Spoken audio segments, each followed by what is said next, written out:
If I add sound deadening to my car, is it actually going to make it quieter, or is it just going to help the sound system?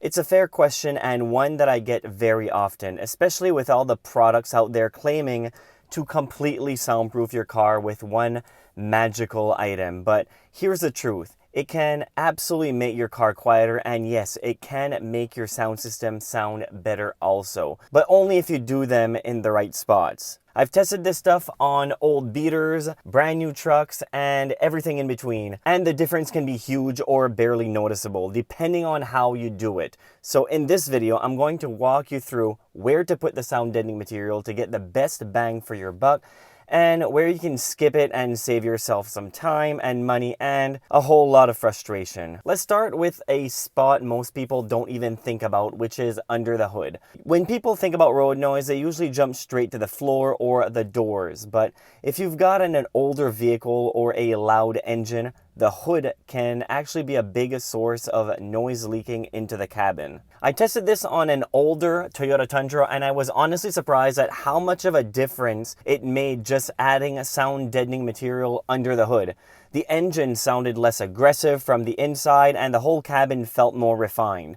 But here's the thing, not all vehicles will benefit that same way. I tried the exact same thing on this Honda CR-V, which already had a felt liner under the hood and a much quieter engine, and in this case, there was barely any difference. So here's my advice. Only bother with under the hood sound deadening if you can clearly hear the engine noise while driving and it's driving you crazy. Before you stick anything on there, and this goes with basically all the other parts of the vehicle, make sure you degrease and wipe down the underside of the hood completely. You want a clean surface for the material to stick to. You don't need full coverage either. About 60 to 70% is usually enough. Focus on the large, flat areas and use a roller to press the mat down evenly. If you want to go further, you can add a second layer of closed cell foam or a heat-resistant liner on top of the butyl for a bit of an extra thermal and acoustic insulation, but that part's optional. Alright, moving on to one of the most underrated spots to treat, which is the wheel wells. This is where a lot of road noise comes from, especially on highways. So think of tire noise, gravel, water spray. It all hits the inside of the wheel well and resonates straight into the cabin. So if you want to cut that down, this is a high impact zone that doesn't get enough attention. The best approach here is using a spray-on sound deadener, something like Boom Mat or Noiko spray. These are designed to stick directly to the metal and help kill off the vibration and high-frequency road noise. I'll have links in the description below of all the products I talk about in this video to make it easier for you to just go and buy. So here's how you take care of the wheel well. First, jack up the car and remove the wheel, and then take out the plastic wheel well liner. Most vehicles just use a plastic clip or push-up pins to hold them in place. You'll probably break a few. I did, everyone does, so grab a pack of replacement clips beforehand. Once that's off, clean the metal, let it dry, and spray on 2 to 3 light coats of sound deadener, letting each one cure before adding the next. You're not trying to build it up super thick, you just want to dampen the panel. If you go too heavy, it can crack over time or take forever to cure. And I know someone's going to ask in the comment, won't this cause rust? Good question. The answer is no, as long as you prep the surface properly. These spray-on products are water resistant once cured, and they actually help protect the metal from moisture. Just make sure the surface is clean and fully dry before spraying.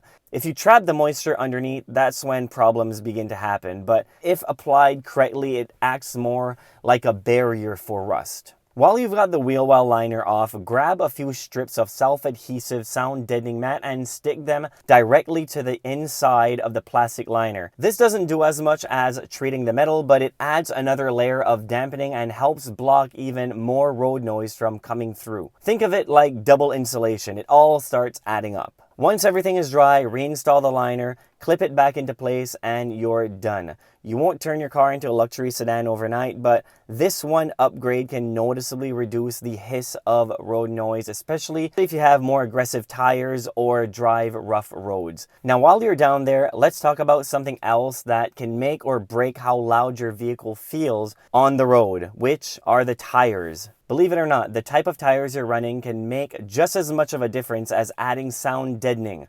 Aggressive tread patterns like all-terrain or mud tires look great and are great off-road, but on pavement, they're quite loud. If you're daily driving and want a quieter ride, look for touring tires or low-noise performant tires. Also, tire pressure matters. Overinflated tires can make noise worse, especially on a rough pavement. So check your PSI. Something that simple can help with both comfort and noise. Now onto the doors. This is one of the most common spots people start with, and for good reason.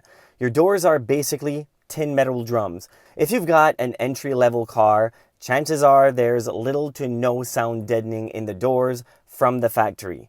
Maybe a cheap plastic vapor barrier if you're lucky. But if you drive a more luxury car, there's probably already some kind of padding or mat in there, which means the gains will be smaller, but it's still possible. Here's what I recommend. Prop off the door panel and stick some butyl-based sound deadening mat onto the inner skin of the outer door metal. That's the part that flexes the most when you shut the door or when the bass hits. Again, cover about 60 to 70% of that panel and press it down with a roller. This will not only help block the vibrational noise, but it will also help block the airborne noise and help decouple vibrations between the plastic and the metal. If there are any tight corners or spots you can't reach with the mat, spray-on deadener works great for filling in those areas. And if your car uses a lot of plastic fasteners, keep a few extra on hand. Now, if you're upgrading your sound system, this also helps big time.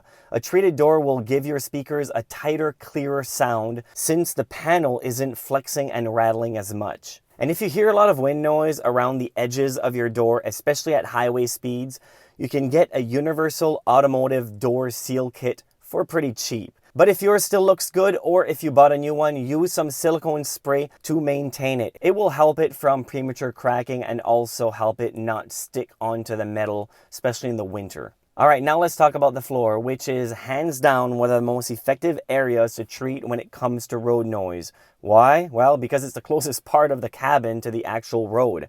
But the thing is, it's the part of the vehicle to sound deaden that will require the most work. And to do it properly, you'll need to remove the seats, pull up the carpet, clean the bare metal, apply the butyl-based sound deadening mat across as much of the floor as you can, especially the footwells, center tunnel, and rear seat area. Now, is it worth it? Well, if you're driving an older or entry-level car that has minimal factory insulation, absolutely. You'll notice a real reduction in road noise, especially on highway. But if you're driving a higher end vehicle, chances are there's already decent insulation down there. So improvements might not be worth the hassle of tearing everything out, unless you're already doing it for another reason. Now let's talk about the trunk, because a lot of people assume this is a key area for soundproofing. And depending on your setup, it can help, but let's set some expectations. If your vehicle is a sedan, the trunk is isolated from the cabin by the rear seats and metal frame.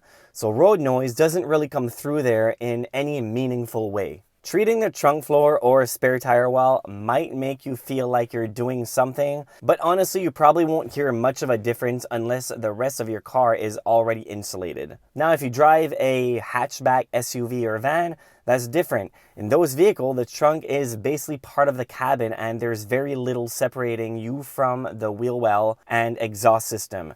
In those cases, it can help reduce road noise, especially if you target the areas directly above the wheel well and near the rear gate. Now let's talk about a spot that most people completely ignore, which is the roof. And I get it, because this one's a bit of a pain. You have to drop the headliner, which means carefully removing the trim clips, dome light, grab handles, pretty much everything above your head. And if you're not careful, it's easy to crease or damage the headliner, especially if it's an older vehicle. So why bother? Well, The roof is a big flat sheet of metal with no insulation on most vehicles, especially older or entry-level ones. That means it flexes constantly while you're driving, and it's a huge source of wind noise, rain noise, and resonance at highway speeds. Once the headliner is out, it's just like any other areas. Clean the surface and add it 60 to 70% of the surface and you're good to go. So that's pretty well it on the best places to focus and places you probably didn't think of to focus when wanting to make the interior cabin of your vehicle a lot quieter. If you're looking for even more ways to make your vehicle quieter, with video right there. Thank you very much for watching. Until next time, assuming you subscribed.